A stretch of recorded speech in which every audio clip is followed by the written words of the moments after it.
Ini sulit juga ini. Betul, serius ini Pak. Ini pertanyaannya nggak sulit, singkat kan? Nanya tentang khusyuk doang. Jawabannya juga nggak begitu sulit, cuman yang sulit itu prakteknya. Dan jangan dikatakan yang menjawab itu seolah sholatnya paling khusyuk. Ya, jangan sampai berpikiran seperti itu. Jujur demi Allah saya katakan, ya, demi Allah saya katakan, khusyuk itu begitu sulit. Ya, lihat bagaimana Allah berfirman dalam surah Al-Baqarah ayat 45, wasta'inu bis-sabri was-salah wa innaha lakabiratun illa 'alal khashi'in.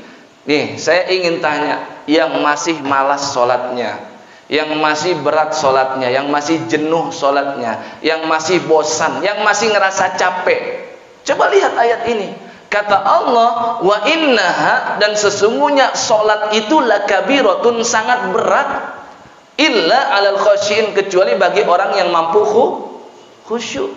Jadi saya jujur sampai saat ini kadang ada rasa malas saya untuk sholat, berangkat ke masjid. Kadang ada rasa jenuh, bosan, monoton, dalam satu hari 5 kali ke masjid. Ya, belum lagi kalau seandainya bukan jadwal saya imam, jadwal yang lain, itu harus ngelus-ngelus dada, itu ngebenerin bacaannya, salahnya. Capek Pak, bosan. Tapi saya selalu ingat, ya, wa innaha lakabiratun illa 'alal khashiin. Salat itu sangat sulit dan berat kecuali bagi orang yang khusyuk. Berarti kalau sampai sekarang bapak-bapak, ibu-ibu masih berat, masih bosan, masih jenuh salat, berarti selama ini salatnya belum. Itu dulu. Itu yang pertama. Dan yang kedua, bukankah Allah Subhanahu wa ta'ala berfirman surah Al-Mu'minun ayat yang pertama, qad aflahal mu'minun. Ayat yang keduanya apa? Alladzina hum fi salatihim khashi'un. Sifat orang yang beriman yang salatnya itu khashi'un. Sekarang jujur ibu-ibu dan bapak-bapak jawab, selama ini salatnya khusyuk enggak? Kalau belum khusyuk berarti belum sampai derajat beriman, baru berislam. Dan saya jujur dari lubuk hati yang terdalam, saya juga belum mencapai itu. Bahkan kadang saya berpikir, merenungi Pak, merenungi betul, jangan-jangan saya, bapak dan ibu sekalian, jangan-jangan termasuk ayat yang lain yang disebutkan oleh Allah Subhanahu wa ta'ala, yaitu siapa? Innal munafiqina yukhadi'una Allah wa huwa khadi'uhum wa idza qamu ila sholati qamu kusala. Sesungguhnya orang-orang siapa? Munafik menipu Allah, padahal sebenarnya siapa yang menipu mereka? Allah yang menipu mereka. Wa idza qamu, dan Allah sebutkan sifat orang munafik, kalau hendak salat, ila sholati qamu kusala. Itu kalau lagi malas, habis capek, berat buat berangkat ke masjid. Coba ini terngiang-ngiang terus di ayat ini. Wa idza qamu ila sholati qamu kusala. Kalau saya masih malas, berarti saya masih masuk innal munafikin. Jadi bingung kita, dibilang mukmin enggak, dibilang muslim juga kepedean. Jangan-jangan masih munafik.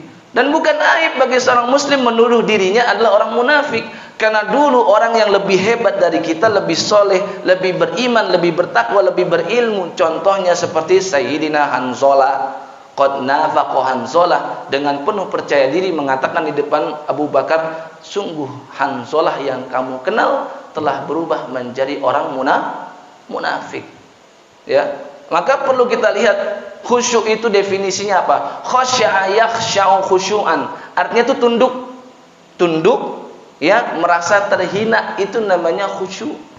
Ya, dalam surah Al-Ghasyiyah, hal ataka haditsul ghasyiyah wujuhun yawma idzin khasyi'ah. Ya, apakah telah datang kepadamu berita tentang Al-Ghasyiyah, berita tentang hari kiamat? Wujuhun yawma idzin, kiamat itu, pada hari itu banyak wajah-wajah yang khasyi'ah. Khasyi'ah itu tertunduk, merasa terhina, merasa takut. Itu namanya khusyuk. Berarti seseorang dikatakan sholatnya khusyuk ketika dia sholat, dia merasa hina betul di depan Allah, dia merasa tunduk betul dengan perintah Allah, dan dia merasa betul-betul sedang diawasi oleh Allah itu.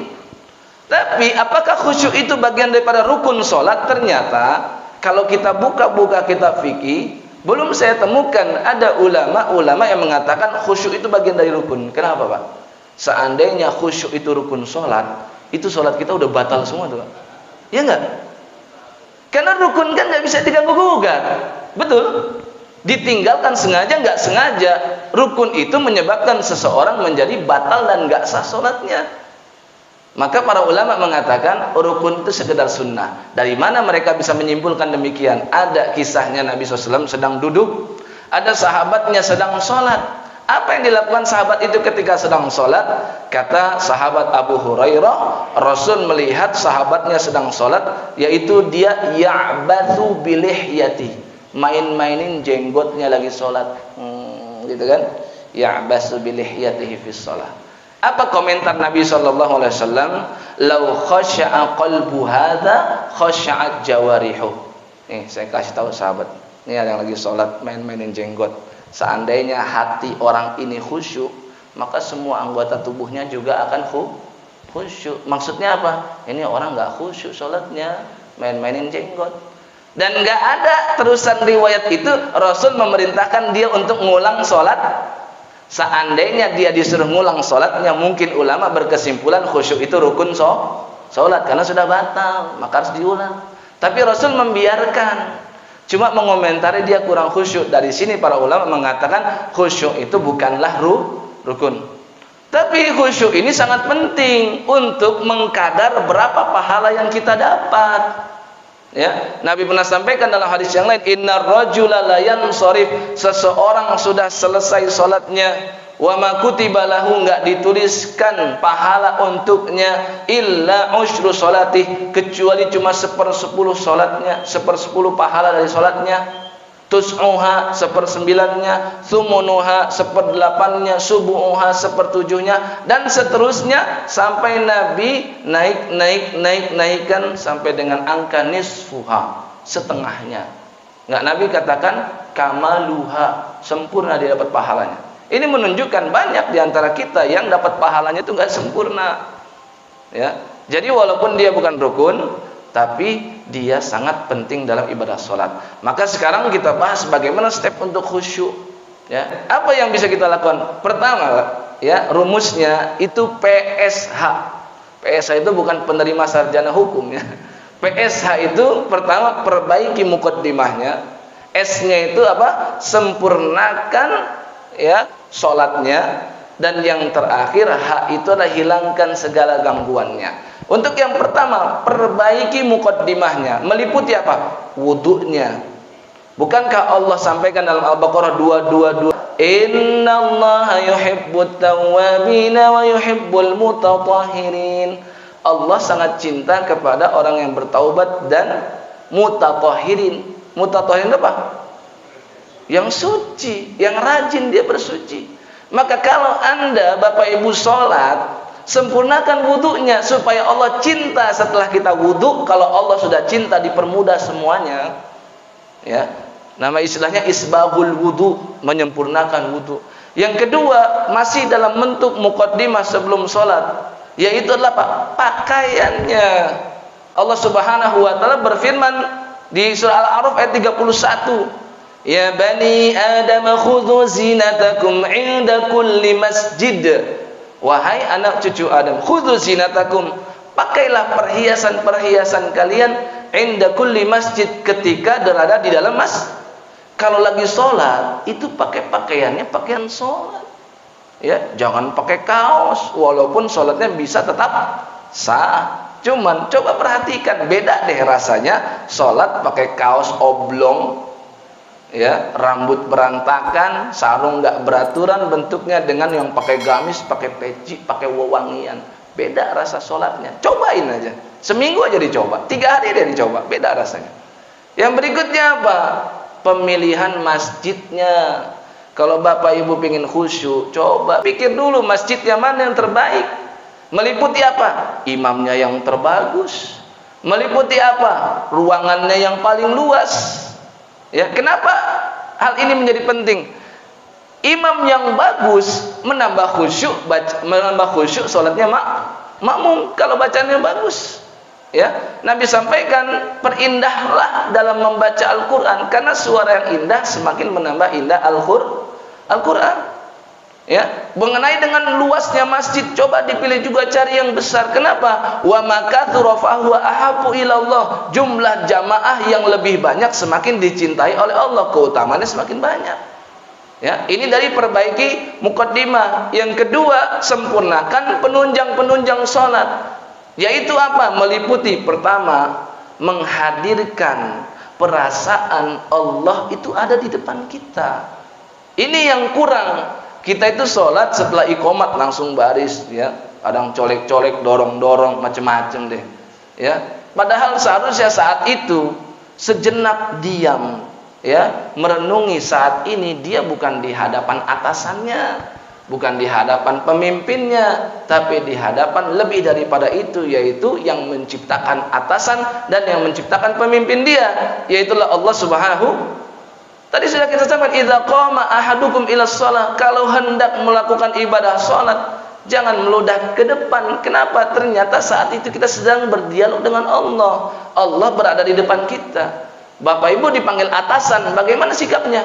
Segera datang, ya, engge, manut. Kalau atasan yang manggil, sekarang Allah yang manggil, harusnya lebih manut, harusnya begitu. Hadirkan perasaan seperti itu. Ya, yang kedua, menghadirkan perasaan ini adalah sholat yang ini juga penting. Penunjang sholat berikutnya, menghadirkan perasaan ini adalah sholat yang terakhir. Nabi sampaikan, idza qumta ila sholatika fasalli sholata muwaddi'in. Kalau kamu hendak melakukan ibadah sholat, fasalli sholata muwaddi'. Sholatlah kamu seperti sholat orang yang mau pamitan. Pamitan apa? Pamitan dari dunia. Bayangkan seperti itu. Ya, yang terakhir, yang ketiga, yang bagian daripada menyempurnakan penunjang sholat, pahami isi bacaan sholat dan renungi filosofi gerakan-gerakannya. Kalau kita sudah paham bacaannya, maka tuh belajar bahasa Arab, dibuka itu. Jangan malas baca doa iftitah yang kita baca itu aja sampai sekarang nggak tahu artinya. Al-Fatihah lagi kan saat itu, padahal kita sedang berdialog dengan Allah. Itu kalau tahu artinya indah sekali. Mirip seperti Sayyidina Abbad bin Bishr. Ini orang sholat walaupun sudah dipanah 3 kali oleh musuh, nggak tumbang, nggak mau nyelesain sholatnya. Ya, Abbad bin Bishr dengan sahabat Ammar bin Yasir ditugaskan oleh Nabi untuk berjaga di malam hari. Ammar bin Yasir tawarkan, kamu mau tidur dulu saya yang jaga atau sebaliknya. Akhirnya dipilihlah, diundi, dan akhirnya Abbad bin Bishr berjaga terlebih dahulu. Ketika dia sedang berjaga, ada musuh yang melihat dia sendirian malam-malam, terus dipanah dia. Dan ketika dipanah, dia sedang apa? Sedang sholat, baca surat Al-Kahfi. Kemudian dipanah lagi yang kedua kali, nggak bergeming juga. Dipanah lagi yang ketiga kali, sampai akhirnya udah nggak kuat, dia jatuh tersungkur. Ammar bin Yasir bangun. Dikatakan, kenapa nggak bilang dari tadi? Aku nggak mau memutus bacaanku. Coba Pak, ada yang begitu. Belum lagi Sayyidina Urwah bin Az-Zubair yang mau dioperasi amputasi kakinya. Apa kata beliau ketika ditawarkan? Ya, ini seorang tabi'in nih, anaknya Az-Zubair bin Awwam, adiknya Abdullah bin Zubair. Dia ditawarkan, mau pakai ini gak? Khomer gak? Kan khomer itu kan bisa memabukkan, membius dia sebelum diamputasi itu. Kata dia apa? Khomer itu menghilangkan akal, dan itu diharamkan oleh Allah. Saya punya solusi. Saya mau sholat, nanti ketika saya sujud potong kaki saya. Ini kejadian nyata, bukan dongeng ini. Maka betul ketika dia melakukan sholat, sujud, dipotong kakinya. Kenapa? Kondisi saat itu dia sedang terbius dengan bacaan dia. Ya, ini menarik. Ya, dan yang terakhir tadi apa? Yang haknya hilangkan segala gangguan ketika sedang sholat. Ya, contohnya ketika tiba-tiba ada bisikan masuk, ngingetin, tadi masakan belum selesai, aduh belum dimatiin kompor, Yang bapak-bapak juga begitu, tadi kerjaannya belum di save ketikannya, gimana nih nanti kalau mati lampu. Ada pikiran-pikiran gitu, pesan Nabi apa? Bertawuzlah. Ya, ucapkan a'udzubillahi minasyaiton. Dan itu enggak membatalkan sholat. Dan Nabi pesankan apa? Meludah ke arah kiri. Tapi juga jangan kumpulin reak, ya. Kemudian ludah yang banyak, ludahin sebelah kiri. Jangan, ludah kecil saja dan enggak mengganggu orang yang ada di sebelahnya. Itu insya Allah akan menghilangkan gangguan-gangguan dari syaitan. Nah, itulah kiranya supaya sholat kita bisa lebih khusyuk. Semoga bisa kita amalkan dalam kehidupan kita.